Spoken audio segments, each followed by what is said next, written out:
Hola amigos y amigas, estamos en el segundo capítulo de esta nueva temporada de Derechos Hablados y bajo un contexto bien especial, sobre todo para nuestro programa que pone en relieve los derechos humanos.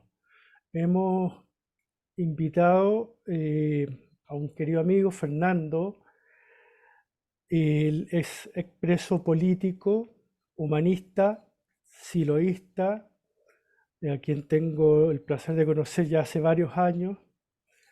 eh, y hemos querido invitarlo a conversar sobre la experiencia, sobre lo que ha sido para Fernando, fue ese momento, y lo que ha significado durante tu vida. Hola Fernando, ¿cómo estás? ¿Qué tal? Estamos- Bien, estamos dentro de todo bien. sí, dentro de estos momentos Este, algo complicados. recordando en estos días un poco ese pasado que nos llevó a una Mm, aventura eh, muy fuerte, que fue el encontrarse con la muralla de la dictadura, sí, un sistema que presionaba fuertemente y que rompió la democracia del momento. sí. Y yo era un simple peatón, un simple siloísta Mm, que aspiraba a un mundo mejor, eh, y que hacía mis cosas en la calle, en la familia, entre los amigos, de una manera no violenta. sí. Eh, Queríamos en ese momento construir un mundo mejor. No estábamos conformes con lo que había. Mm, Eh, Pasamos por movimientos como el Poder Joven, el movimiento siloísta se consolidó, sí. eh, y nos encontramos en el ámbito de la represión dictatorial,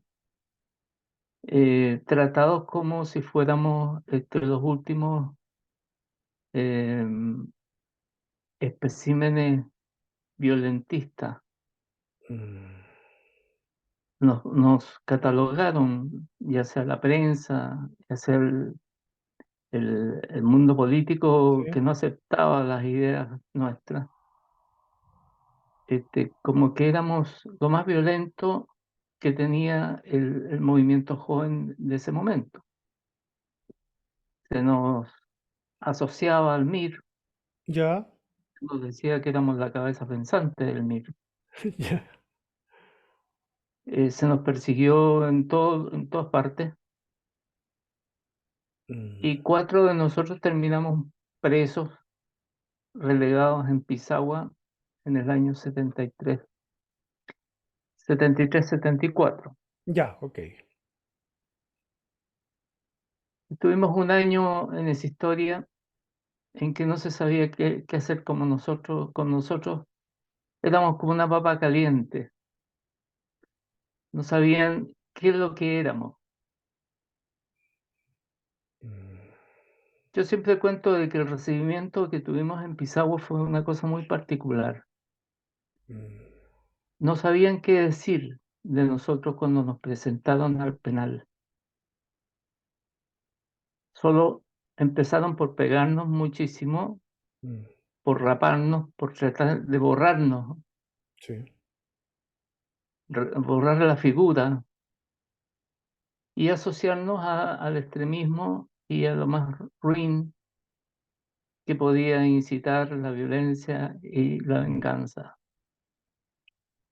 Nosotros éramos personas que nunca habíamos tomado un arma, que nunca habíamos hecho absolutamente ningún atentado contra nada, Mm, y lo que conseguimos fue un estado de incomunicación permanente dentro de un penal que tenía presos políticos, prisioneros delincuentes, qué sé yo, ya. pero nosotros estábamos apartados, estuvimos siempre apartados. No, Y no los mezclaban con el resto de los presos. no nos mezclaban con el resto. Y se tenía prohibido a la gente que se acercara a darnos un pedazo de pan o a conversar con nosotros, tanto a presos como a guardianes o Mm, militares de la comitiva. sí. Fue muy duro y fue muy incierto, o sea, estuvimos siempre pensando de que el mundo se empezaba a achicar y se empezaba a cortar. Mm, Eh, pero pasaba el tiempo y no se tomaba resolución con respecto a nosotros. Y gracias a que el movimiento siloísta, mm, movimiento sí. mundial, se movió en las puertas de las embajadas, Mm, hizo manifestaciones en todo el mundo, presionó como para que nos visitara la Cruz Roja Internacional y tuviéramos una mirada desde fuera a través de la Cruz Roja, ya, de que estábamos bien todavía a pesar de la situación. Posteriormente, después de un año, fuimos liberados. Dos de nosotros, éramos cuatro: Bruno von Ehrenberg, sí. Nils Kipfer, Leonardo Espinosa y Fernando Lira. Fernando Lira y Leonardo Espinosa nos dieron la libertad solamente dejándonos en una carretera, la carretera del norte que va hacia Pisagua, Ya, a la buena de Dios. O sea, realmente estuvimos muy inciertos ahí de que podía pasar una patrulla y nos disparaba y nadie sabía nada, realmente. claro. Tuvimos la suerte de que llegó un camión de mercancías que solidarizó con nosotros y nos llevó a Santiago y así llegamos de nuevo al lado de nuestra familia. Ya. Ese paseo de un año por Pisagua fue algo indescriptible. Realmente lo que se intentaba en ese momento era, a través de cuatro de sus integrantes, tratar de dar un ejemplo de que teníamos que cambiar de forma de pensar y teníamos que pensar como los reaccionarios. Correcto. Y sin embargo, era muy extraño porque siempre mantuvieron un cierto velado interés por saber acerca de nuestras actividades, de cómo pensábamos nosotros, Mm. cuál es nuestra ideología, eh, O sea, de qué lado estábamos, cómo... claro, entiendo que en ese momento, bueno, por lo que he conversado en distintas ocasiones con siloístas antiguos, en plena unidad popular había gente que decía que el siloísmo era parte, eran agentes de la KGB y otros que decían que eran agentes de la CIA. Claro, era parte de la confusión Claro. que había, ¿no? Este, Así que bueno, ahí hay toda una parte anecdótica que Mm, está bastante bien ilustrada en un documental sí. que está expuesto gratuitamente, Mm, que se llama Pisagua, una historia no contada, sí. realizada por el director Carlos Mesina. Y ahí se muestra parte de lo que fue todo el proceso, tanto eh, antes de la cárcel y, y el periodo de encarcelamiento en Santiago, en el Fernando, Estadio Chile, en investigaciones sí. y todo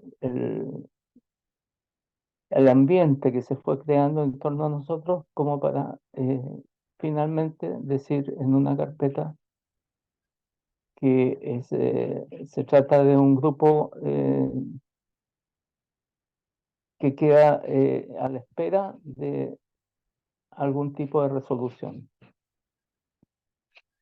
No se sabe cuándo, no se sabe por qué, no se sabe nada. Nunca se supo nada. Fernando, bueno, yo tuve la oportunidad de ver el documental cuando salió hace unos años atrás y, siempre me he hecho la misma pregunta y te la quiero plantear a ti como quien estuviste ahí. ¿Por qué crees tú que estas fuerzas represivas actuaron con ustedes de la forma que lo hicieron? Eh, Porque no estaban con el resto de los presos, sean políticos, sean comunes, los tuvieron apartados.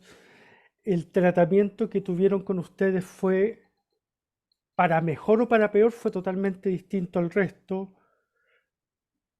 Sí. ¿Qué era lo que hacía que ellos reaccionaran de esa forma frente a ustedes cuatro?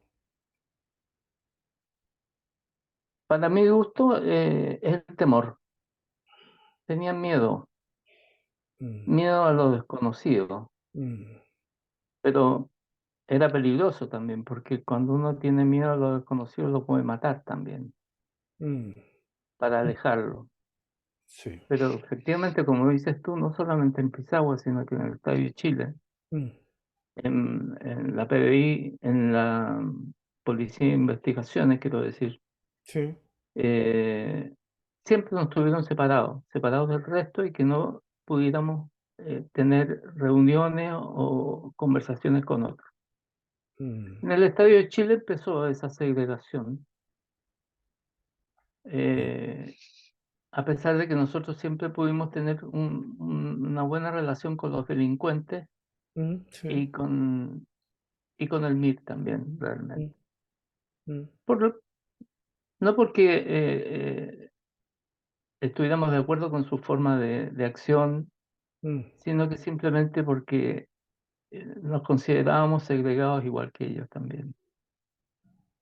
Y, sí. y en Pisagua fue ya el escándalo porque hay incomunicados eh, sacándonos periódicamente para solamente pegarnos, para Mm, solamente hacernos entrar en razón a palos, ¿se fijan? sí. No lo consiguieron, no lo consiguieron. Estamos, los que estamos quedando, seguimos pensando lo mismo, exactamente igual, Sí. y, y con más fuerza y con más seguridad de lo que decimos. Fernando, de los cuatro, ¿cuántos quedan vivos actualmente? Yo sé que Bruno partió Que ya. yo sepa, que yo sepa, se me escapa Leonardo Espinosa, que no sé hace tiempo de él, Ya. pero Nils Kipfer falleció y también Bruno von Ehrenberg Bruno, yo sé que falleció en también. Inglaterra, si no me equivoco. Él falleció en Inglaterra, sí, Mm. sí, y Nils Kipfer en Santiago. Fernando, estamos en un contexto 50 años de dictadura, saliendo de un estallido social que en algún momento pensamos que iba a provocar un cambio histórico. eh, y hemos venido hablando desde el estallido de los 30 años. Hoy hay varios que decimos en verdad no fueron 30, fueron 47 con los 17 de la dictadura. Tú como sobreviviente de una cárcel política, de una prisión política, ¿cómo fuiste evaluando el Chile de la concertación, el Chile de esta transición en el camino de ayudar en un proceso de verdad, de justicia y de reparación para quienes sufrieron la violación a los derechos humanos durante la dictadura? ¿Hubo avances? ¿Cómo tú lo sentiste? Yo lo he sentido como que un sistema totalmente represivo y bestial como el de la dictadura, pasó a ser regularizado, mm, se le dio una cara nueva, mm, se le dibujó de otra manera en el contexto político, con actores distintos que no andaban con metralletas, sino que andaban impulsados por sus familias, por sus eh, colegios, sí, eh, por sus amistades, mm, con las que juntos hacían un panorama proclive a desarrollar una suerte de dictadura económica, política y social que nos ha llevado todo este tiempo. sí, O sea, si hacemos bien la cuenta, son pocas cosas las que han cambiado mm, en el fondo, bien en el fondo, de lo que vivimos en ese momento. sí, Son pocas cosas. Algunas sí se pueden considerar, pero la más importante de todas, que es el reconocimiento de la participación que cada cual tuvo en todo ese proceso terrible mm, y que se continúa hasta el día de hoy, con otra cara, con otras vestimentas, con otras imágenes. Todos de alguna manera deberíamos hacer una revisión sí, y caminar a un estado interno social mm, importante donde, digamos, eh, las cosas estuvieron mal hechas y tenemos que sacar partido de la historia y no caer en lo mismo, pero en estos 50 años lo que hemos ido haciendo es rodar o rodar y rodar con un sistema que se va acomodando a las situaciones del momento, pero que mantienen la ideología del dinero, sí, de la, de la exclusión, mm, de la discriminación y de todo aquello que es denigrante para el ser humano. ya, Creo que para nosotros siempre fue muy importante y primordial el tema del humanismo, el sí, tema de sentir al otro como un ser humano. Y yo diría que todos estos años han sido carentes del humanismo.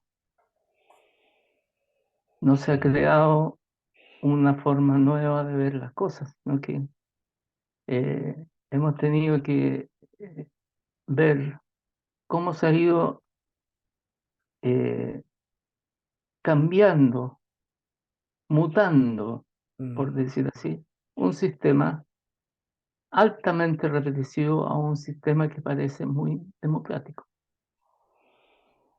Cambiamos el uniforme por el terno y la corbata, pero las Esa, ideas, pero el sentido de fondo del sistema sigue siendo antihumanista. la base, claro, Sí. De hecho, personalmente, hasta a veces considero más cruel el estado como están las cosas ahora, porque pareciera que en apariencia parecen ser democráticas y en realidad parece que no lo son tanto. Entonces, claro que sí, engañan a la vista. Sí, claro. sí, Hay otros medios, o sea, hoy día no se sale con ametralladoras a la calle, pero sí están los medios de comunicación, por ejemplo, sí, sí, están los sistemas eleccionarios, mm, los sistemas de organización política y social sí, que va preocupándose de que el sistema, ese sistema deshumanizante, se mm, mantenga se mantenga vigente y que todo lo que reporte en beneficio sea para la gente que tiene el poder. Sí, es como que de alguna forma han convencido de que el acto de ir cada 4 años a una urna a depositar un papel es la democracia. Exacto. Y en verdad es solo la ilusión. O sea, voy a, Exacto. voy a ocupar un poco frases de esa época, pero el poder popular, el poder de las bases, no pasa por solamente emitir un voto, es mucho más que eso. Exacto. Y ahí Así que hay, no, dime, no es muy promisoria mi imagen. Yo lo mm, veo bastante, eh, digo, repetitivo el tema sí, de la imagen que se ha ido solamente cambiando en forma, pero no en contenido. sí, hay una frase o sea, que es lo que nosotros denominamos los humanistas, los siloístas, la regla de oro, que es tratar a los demás como quiero ser tratado. Y acá voy a aventurar una lectura que yo hago sobre esta máxima que está vinculada fuertemente a los derechos humanos. O sea, cuando yo hablo de tratar a los demás como quiero ser tratado, es pagar sueldos justos, es tener sistemas de educación, de salud, de previsión, eh, que pongan al ser humano como valor central, es abrir toda forma de participación a la gente en todas las instancias y no cortar las formas de participación. Entonces, lo que nosotros decimos que es la única moral que vale, por la cual vale la pena impulsar una intención, tiene que ver con transformaciones que son fuertes, que son profundas y que hoy uno se da cuenta que estamos bastante lejos de eso. Sí, sin duda. Sí, El ser humano en sí mismo tiene un trabajo importante en todo esto. mm, Tiene que mirar no solamente por sí mismo, sino que mm, por los demás también. sí, Y ser capaces de llegar como sociedad a un nosotros mm, y salir del, del estado este de estar pegado al yo y personal y, y mirando solamente por el entorno más cercano, sino que sí, la idea es que seamos una familia grande, sí. Mm. un nosotros grande. Fernando, 50 años del golpe, casi 50 años de que tú viviste la experiencia de ser preso político, hemos transitado por el fin, eh, lo conversábamos antes de la entrevista, la caída de Pinochet, pero no del pinochetismo.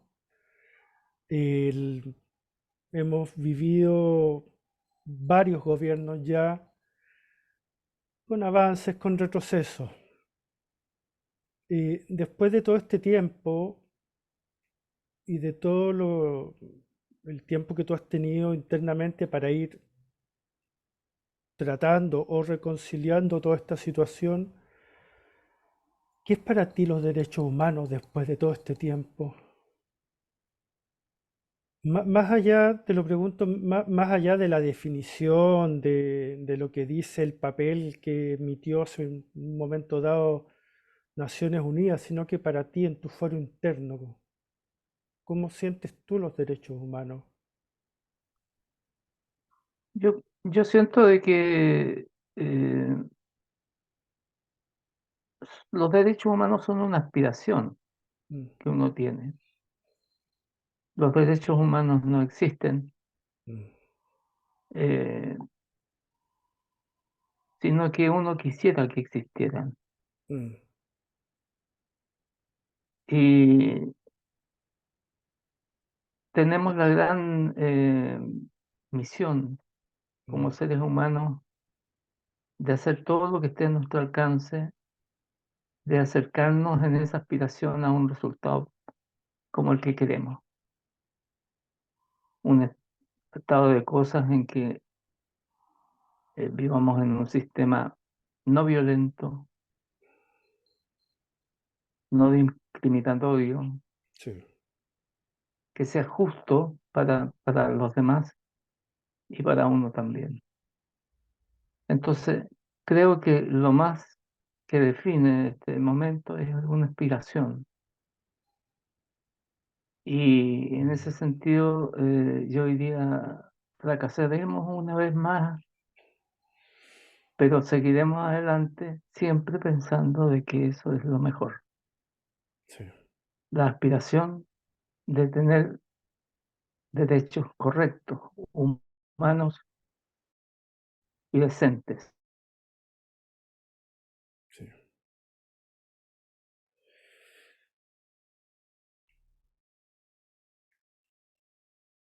Fernando, parece que nos quedamos un poco pegados. Ya, habíamos quedado unos segundos pegados. Fernando, Sí, yo quiero agradecerte. eh, no es difícil, o sea, no es fácil muchas veces tocar estos temas desde la vivencia, pero desde mi persona y desde quienes me ayudan a hacer este programa, a hacer Derechos Hablados, eh, es una fecha donde hemos querido tratar de abrir una instancia de diálogo, de discusión, de intercambio, eh, porque creemos que hoy más que nunca la respuesta debe ser derechos humanos frente a esta ola antihumanista que está golpeando fuertemente no solamente a Chile, sino que muchos países a nivel mundial, muy fuerte. No podemos retroceder en este camino, en esta aspiración. exacto. Y hay Creo parte que de eso es no olvidar. no olvidar, por supuesto. Pienso que es una tarea que está encomendada y tenemos que cumplirla a cabalidad. Sí. Yo agradezco la oportunidad que has tenido también conmigo de conversar, porque siempre es grato Mm, hacerlo desde mm. el mejor interés por mejorar las cosas y por informar. Sí. Yo quiero darte las gracias, Fernando. Muchas gracias por haber aceptado la invitación a nuestro programa. Igualmente, Helmut, un abrazo grande para todos ustedes. Gracias.